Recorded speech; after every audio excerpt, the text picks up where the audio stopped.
I always said I wasn't going to do any more, and that's true, because I'm not going to do any more.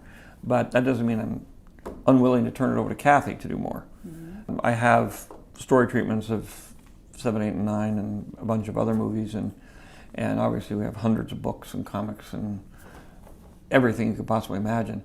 So, you know, I sort of moved that treasure trove of stories and various things to Kathy, and I have complete confidence that she's going to take them and make great movies.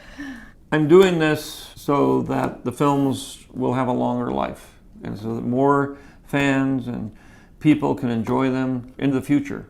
It's a very big universe I've created, and there's a lot of stories that are sitting in there. The main thing is to protect these characters, make sure that they still continue to live in the way that you created them, and that the universe of Star Wars continues to grow. I just said that I would back her up, and I would be there if, and especially helping with the script and making sure the script sort of, there's a lot of blank spots in the story treatment that hopefully we can fill in. And a few moments later. They looked at the stories and they said, we want to make something for the fans. So I said, all I wanted to do was tell a story of what happened. It started here and it went there, and it's all about generations, and it's about, the issues of fathers and sons and grandfathers, and it's a family soap opera. I mean, ultimately, we call it space opera, but people don't realize it's actually a soap opera. Yeah. And it's all about family problems and it's not about spaceships.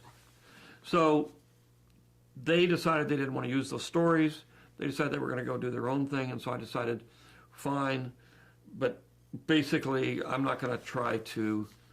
They weren't that keen to have me involved anyway, but at the same time I said, I'm not going to, if I get in there, I'm just going to cause trouble, because they're not going to do what I want them to do. So, and I don't have the control to do that anymore, and all I would do is muck everything up. So I said, okay, I will go my way and I'll let them go their way. And it really does come down to a simple rule of life, which is when you break up with somebody, the first rule is no phone calls. The second rule, you don't go over to their house and drive by to see what they're doing. Yes. The third one is you don't show up at their coffee shop or the things that you're going to run in. You just say, no, gone, history, I'm moving forward. Because every time you do, and we all learn this from experience, every time you do something like that, you're opening the wound again. And it just makes it harder for you. You have to put it behind you, and it's a very, very, very hard thing to do.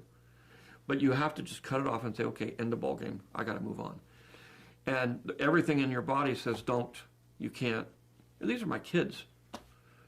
So all those Star Wars films. All the Star Wars films. They were your kids. Yeah, well, they are. Right. I loved them. I created them. I'm very intimately involved in them, and obviously to and sell you them sold off. them. I sold them to the white slavers that take these things and. Okay, but having said all that, and having talked to you for the last, and known you for a while, and admired you, it must hurt you. Well, it's your family. It's the last story. It's your story. But it's in the end, you. But I knew there's 3 more stories, and I knew that was going to probably take, to do it right would take about 10 years. And I said, I'm 70. I don't know whether I'll be here when I'm 80. Every 10 years, the odds get less. And so I said, and I'm not ready to do that because I want to do these other things. So I have to make the decision on my own that it's time for me to move on. Elon Musk isn't the only one that is dropping bombs and exposing all of the nonsense out there, because during Friday Night Tights, Gary from Nerdrotic, he has his own little Twitter file to drop, and it's right here in front of us. For years and years and years, me and many others have talked about the Hollywood agenda and how they are trying to ruin all of our favorite properties, all of our favorite characters as a concerted effort. And the critics of this channel, they'll say, oh, it doesn't exist. We don't know. What are you talking about? You guys are just making stuff up for your rage clicks. You guys are just making stuff up so you can work into the algorithm, yada, yada, yada.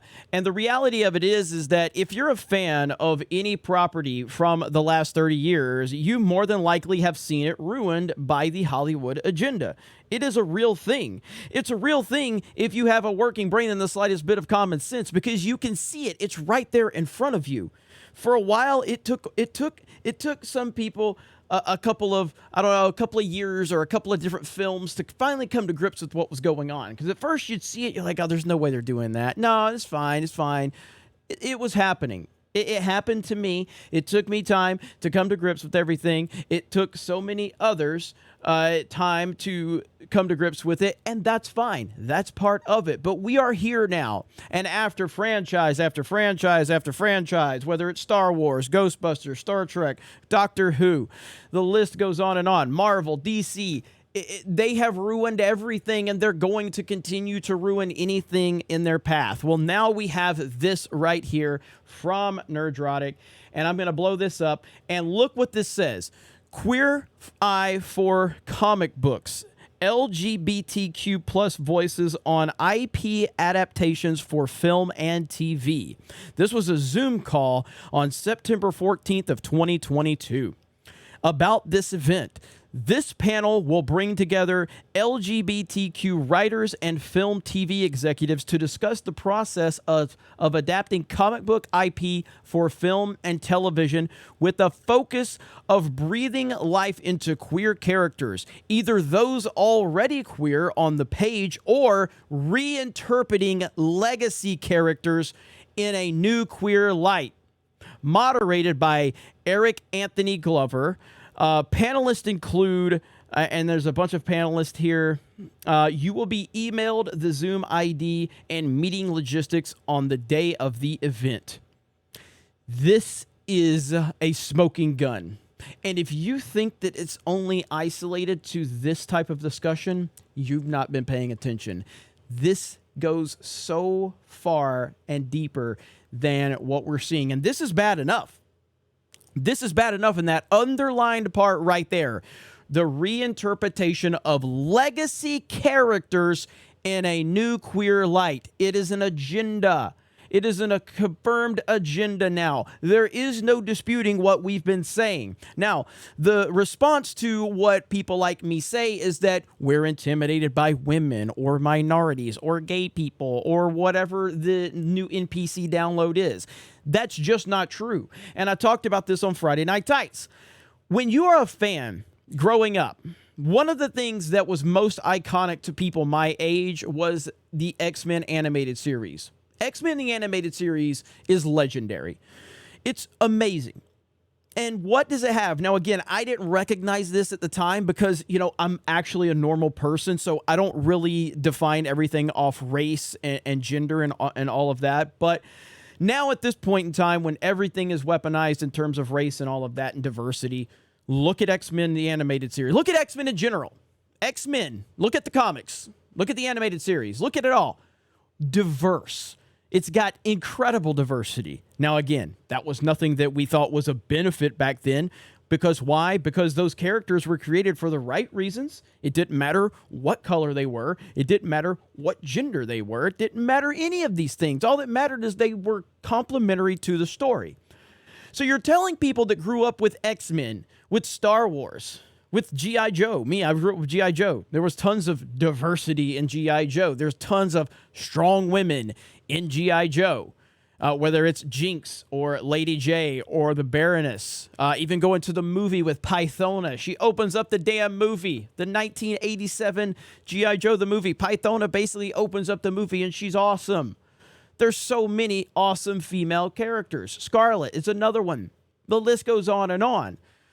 But of course, we're intimidated by women when we see women in our films now. That's not the case at all. It's the weaponization of gender and sexual preferences and identity because they love to weaponize these things. We have a problem with agenda characters that were created for the sole purpose to derail the story in order to push forward the agenda, the message. This right here is another example of that. But not only is this another example, this is the example. This is proof. This is proof of the agenda right here. How many times have we been proven right? Over and over and over again, and we will continue to be proven right. Now, moving forward, do I see things changing? Not necessarily. Not necessarily. And I'm hypersensitive to all of this stuff now because I cover it. That's why I had a negative reaction to how my perception of how they're going to utilize Princess Peach in the Mario movie. I hope I'm wrong. I'm a huge Nintendo fan, and I know all about Peach. I know all about her different iterations and all of that. That has nothing to do with Hollywood and how they have ruined women and how they have ruined non-white dude characters. And then in return, they still ruin non-white dude characters too, even though they're not trying to. It's insane. It's insane. So this is what we're dealing with. This is why we continue to call it out. It's necessary. It has to happen. We will continue to take all of the accusations they throw our way because it really doesn't matter, because you're dealing with NPCs, non-playable characters in the game of life. They only know what they are downloaded to know. That's it. And the only way they can change their opinion is when there's an update. Thank you guys for checking out this video. I appreciate it. Have a great day, and we will talk to you later.